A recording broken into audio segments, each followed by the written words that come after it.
GG, soldiers. I'll catch y'all on the maid outfit.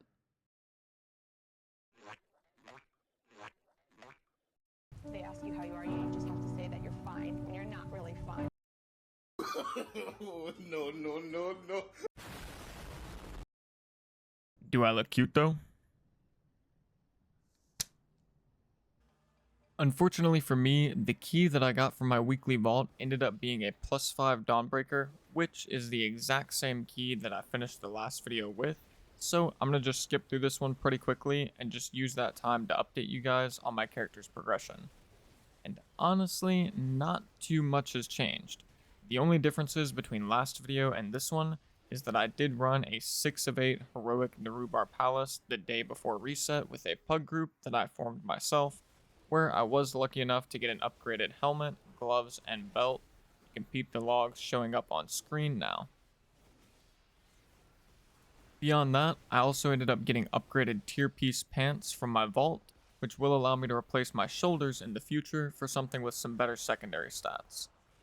We're still running the same talents as before, and that's about it.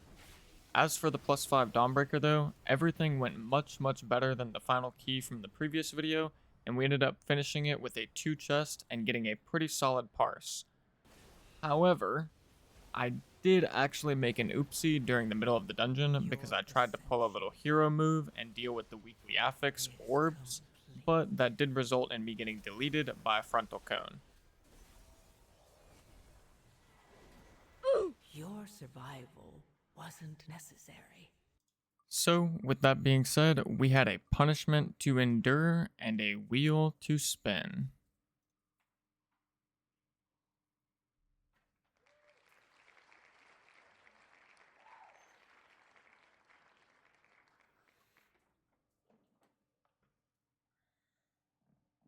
You go give me a spoon.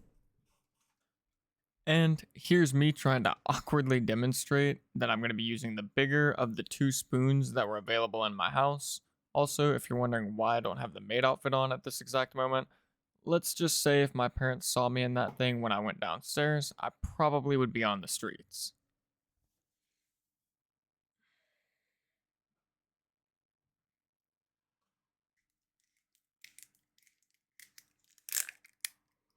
Alright, wish me luck, boys. As you can see, we're going with a personal favorite of mine, Louisiana hot sauce, the tried and true. All that was left now was to actually get it in the spoon without causing a mess.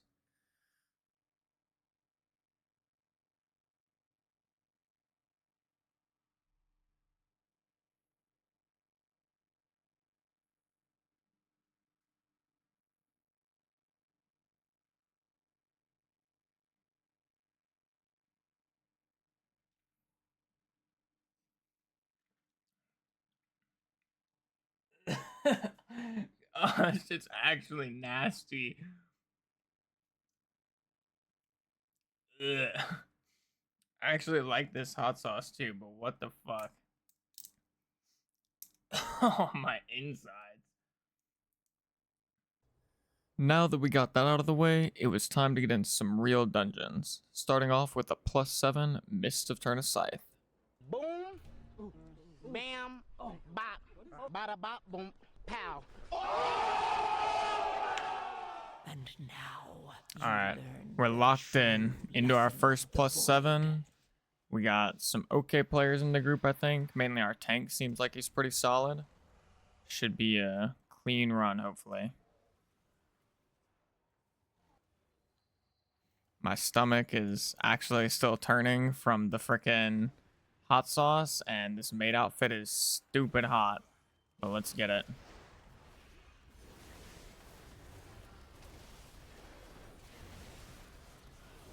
For this second video, I'm going to be trying something a little bit different where I actually do some live commentary and post commentary and then combobulate them together. I think going forward, it's probably going to be a good idea considering we're getting into some higher keys, so I won't always be able to actually focus on my commentary and I'll really have to focus on my gameplay.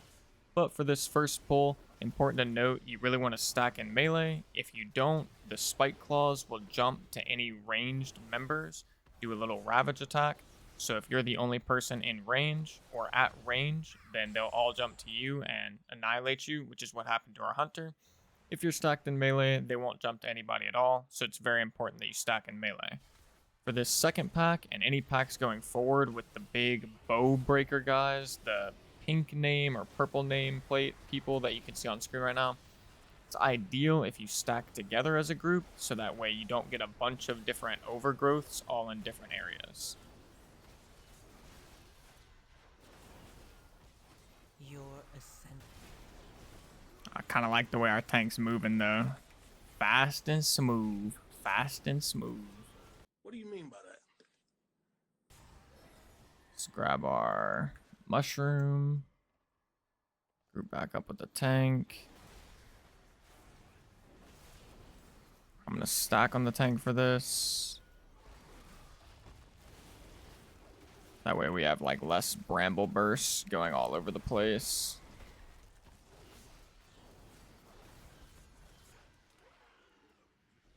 Okay, pretty solid so far. Pretty solid.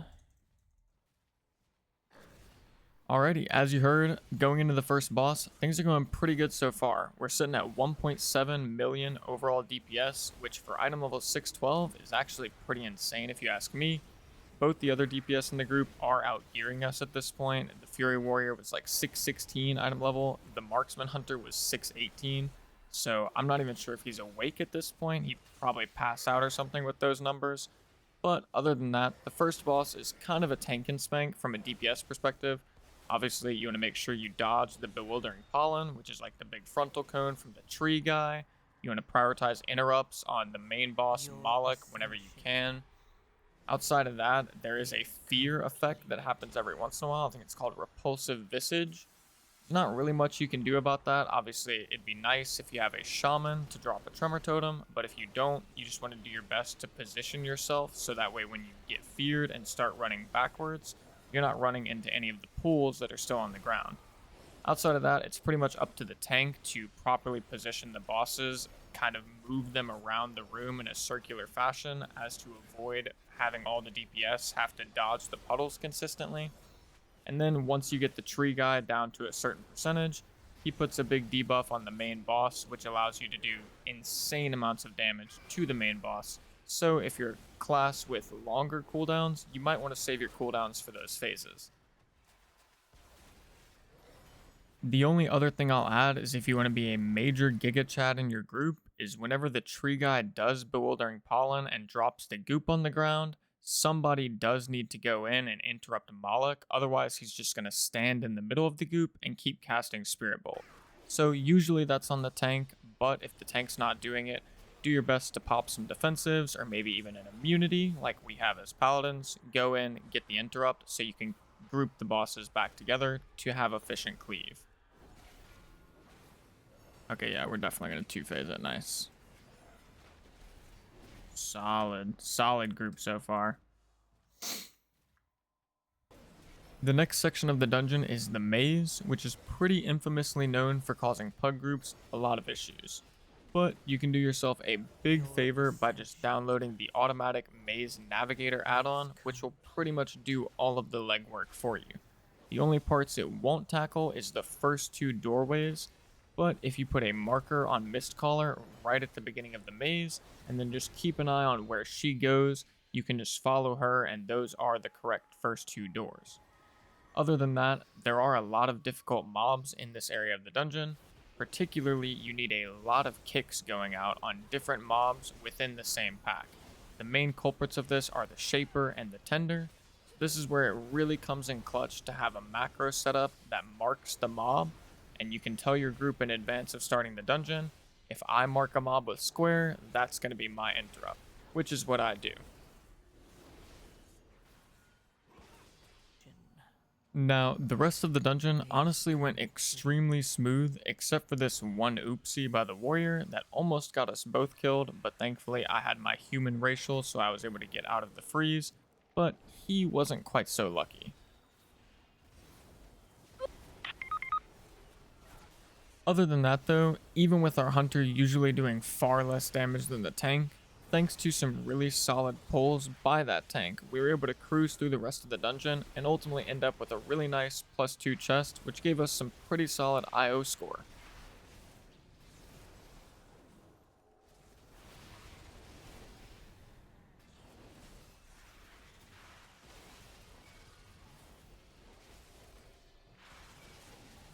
Your ascension is complete. Is complete.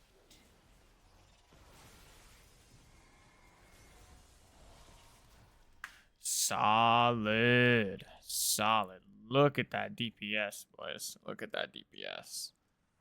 Come on now. 1.4 mil on the +7. And we're freaking, what? We're 612? 612 eye level, 1.4 mil in the maid outfit. Like, can you beat that? I don't know if you can. Oh no, it's Warbound, bro. That's so sad. I just got freaking, man, I just got griefed. That's actually that's my best in slot necklace, but I got a Warbound version of it. That's so sad. Oh well. Unfortunately though, and I have no idea why, but the logs this time just bricked completely on their own. I mean, I was logging the Dawnbreaker as you guys saw, nothing was problematic there, but for some reason in this dungeon, I just ended up with no logs, and I really don't know why, but we did an insane amount of damage, and I don't think there was any question that I was probably getting a pretty high purple parse. Thankfully for the next dungeon though, I didn't have any issues with the logs, and I swear I've never had this many problems trying to log dungeons up until IRL punishments were at stake. Alrighty, up next we've got a +7 stone vault. We have some really good items that can actually drop for us in here, which is going to be sick if we get some good stuff. From what I've seen, there's typically two ways that people like to approach the beginning of Stone Vault. One, they'll do a massive first pull where they pretty much get this whole first hallway and they'll pop Lust with that pull. Alternatively, which I tend to be more in favor of when pugging, is you kind of split that pull in two and you save Lust for the first boss. Marking everything with square that I plan to interrupt, just to help the interrupts and the group be better overall.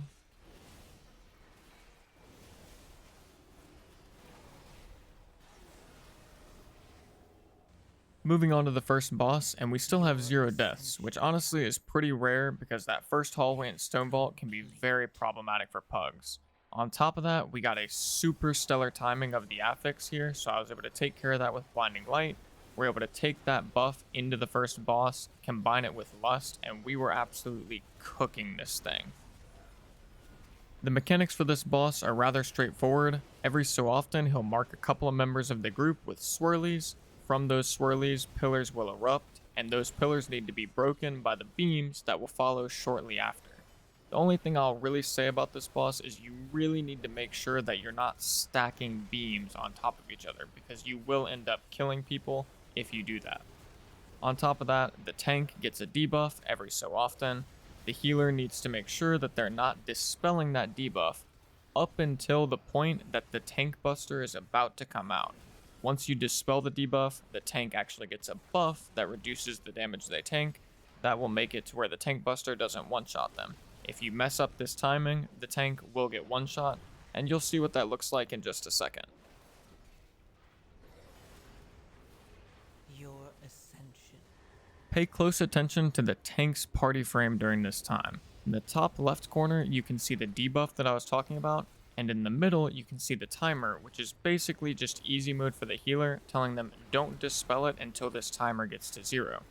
Unfortunately, the healer goes ahead and dispels it too early, and we end up having the tank die, and we're barely able to clutch out the boss at the end.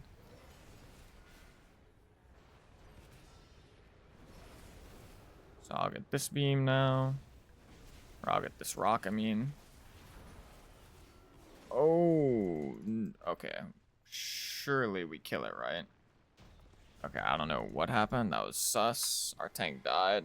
I assume our healer missed the dispel timer. Following that, The trash leading up to the second boss is pretty similar to the trash that you find in the maze section of Myst, in the sense that you really need to have coordinated interrupts with your group, which you're typically not going to have with pugs. For the most part, your healer can sometimes just power through it, but there are a lot of things going on. The turned speaker has censoring gear, which puts out a silence. The invaders are casting Arcing Void, which does a lot of damage. And then to top all of that off, the Despoiler, or whatever they're called, has the massive AoE damage coming out from Void Outburst. So this area is really a healer check, but you can make their lives a lot easier if you're on top of things with your interrupts. Moving on to the second boss, and we didn't really have any issues with this one. You just really want to make sure you don't get 3 stacks of the debuff that comes from killing the shards that the boss spawns. The easiest way to do this is to just stagger your approach. Typically, I like to kill 2 shards, wait a couple seconds for the debuff to fall off, and then kill the final one. Outside of that, you just want to make sure you're running around occasionally to pick up the floating blue orbs. That gives you a major DPS increase towards shields, which the boss does have a phase where he puts a shield up, and then I believe he just starts doing massive AoE damage to the group, so that DPS increase helps you get through that phase much quicker. Okay, solid. Fast forwarding to the trash leading up to the third boss, and there's not too much to worry about here, but there is this triple pull of doom, which I would typically not recommend you do in pugs. Rather, just split the pull in 2, pull the patrol first, and then pull the other 2 packs afterwards, which is what we did. Following that, there's a lot of different routes you can take. You could go through the middle with the 2 loaders like our tank decided. You can go to the right if you have someone in your group that can get the buff from the little anvil, which I believe provides a versatility buff. Or you can also go to the left and clear out some of the mobs there, which makes it easier for you to take the train back to the middle. Whichever way you do go though, ultimately you're going to end up fighting this big pack right before the boss, which does have a couple of casters in it, so you want to have your interrupts set up properly. Outside of that, not too much to write home about with the trash leading up to the third boss.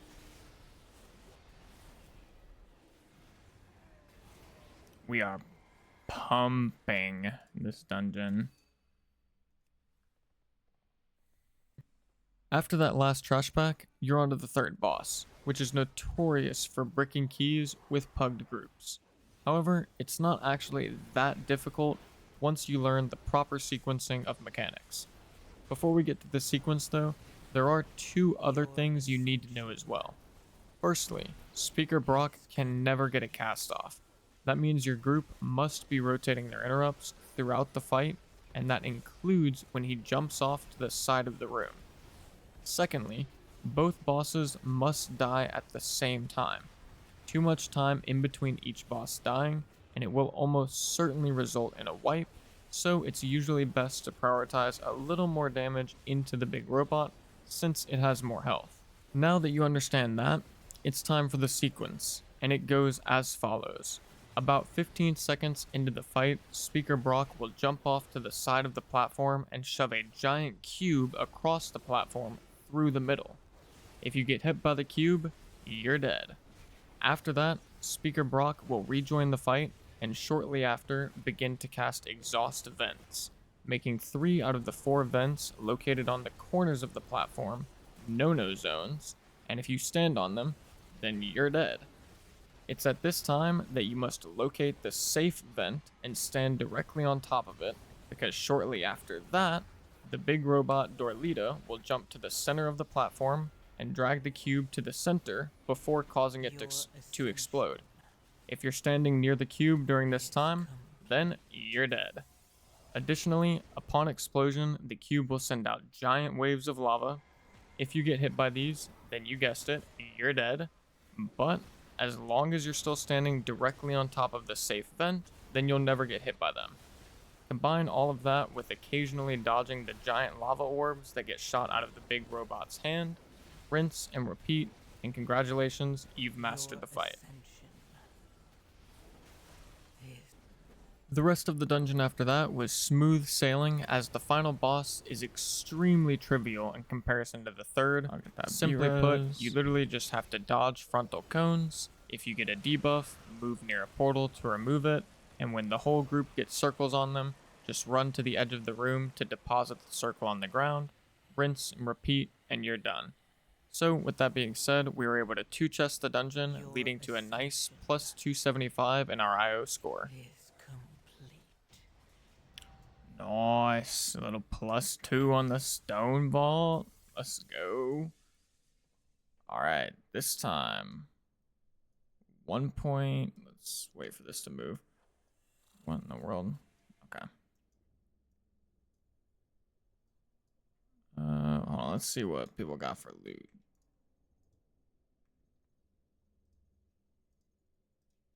Okay, nothing for me, no biggie. Alright, damage, once again, another 1.4 mil, super solid, can't complain about that.